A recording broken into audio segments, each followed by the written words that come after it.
မင်္ဂလာပါခင်ဗျာဒီနေ့မှာတော့ကမ္ဘာသမိုင်းမှာကြော်ကြားဆုံးဖြစ်တဲ့ AK47 ကြောင့်ပြောတာတော့မှာဖြစ်ဒီတနက်ကိုစစ်မြေပြင်ရဲ့ဘီရင်လို့ခေါ်ကြတာလည်းကောင်းမဟုတ်ပါဘူး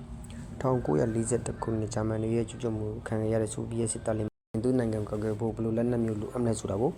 စတင်ပုံပေါ်ခဲ့ပါတယ်အဲ့စိတ်ကူကနေပဲ1940ခုနှစ်47ရဲ့ဒီကလိုအပ်ချက်ကတော့သူ့ရဲ့ရွေးရှိမှုပဲစူးစုပေါင်းအစိပ်ပိုင်းရှိခုလောက်ပဲပါဝင်ပြီးကလေးတယောက်တော့မိနစ်ပိုင်းနဲ့ဖြုတ်တန်းတိုင်အောင်ဒီဇိုင်းဆွဲလာပါတယ်ရှုံနေတဲ့မှာနှစ်ထပ်တာတက်ကန်နာမှာဖြစ်ပြီးရေခဲတောင်ပေါ်မှာပြီးခလုတ်ဆွဲလိုက်တဲ့ကြီးထွက်ဖို့တရားရခိုင်နှုန်းသိချပါတယ်။တားကြောင့်လည်းသူကကပတ်တပ်တော်ပေါင်းများစွာကသူ့ကိုယုံကြည်အကူကြတာဖြစ်ပါတယ်။နီးပညာပိုင်းကိုကြည့်မယ်ဆိုရင် AK47 7.62 39mm ကြီးစံကိုသုံးပြပါတယ်။ဒါဟာရန်သူကိုထိမှန်ပြင်းထန်တဲ့တိုက်ခိုက်မှုကိုပြဿနာဆိုင်ရှိပဲ10မိနစ်ကိုကြီးစံပေါင်း600တိပြည့်ကနိုင်ပြီးထိရောက်တဲ့ကွာဝေးကတော့300မီတာကနေ400မီတာတွင်ရှိပါတယ်။အခုဆိုရင်ဒီတနက်လက်ပေါင်းတန်း100ကျော်ကဘာနဲ့ပြည့်နေပြီလို့ကဘာသမိုင်းဖော်ပြထားပါတယ်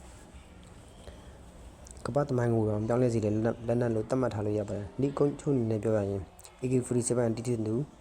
ကလတ်စကီနိုဗီအတွက်ကိုယူဆဖြစ်တယ်လို့တစ်ဖက်မှာလည်းစစ်ပွဲအတွက်ဒိတ်တန်အာရုံဖော်ဆောင်တဲ့လက်တစ်ခုဖြစ်ပါတယ်ဒါပေမဲ့အင်ဂျင်နီယာပညာရေးရှုထောင့်ကကြည့်မယ်ဆိုရင် AK47 လုံးပြည့်စုံတဲ့လက်ရတစ်ခုဆိုတာညှင်းလို့မရပါဘူး